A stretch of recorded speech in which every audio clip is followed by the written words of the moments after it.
Жили-были кот и мышь. Мышь стряпает, а кот за обе щеки уплетает пироги до шанги.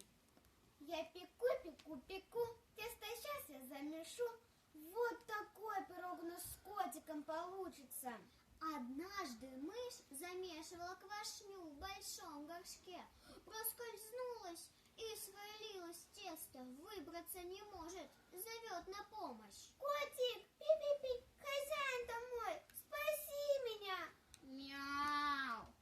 Еще чего? Сегодня я сам испеку хлеб, да еще и с мышью.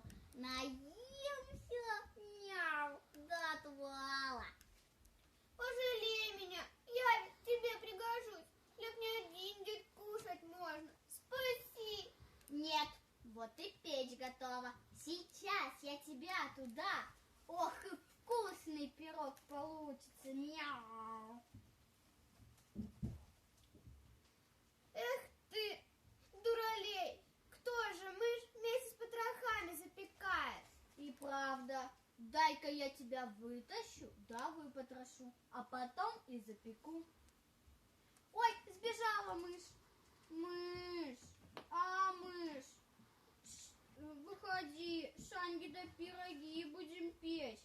Эх, попалась бы ты мне вместе с потрохами и не печеную проглотил бы. И по сей день кот мышку сторожит, а мышка хитрая не показывается больше. Так кончилась дружба кота и мышки. До сих пор коты мышек ловят, а поймать не могут.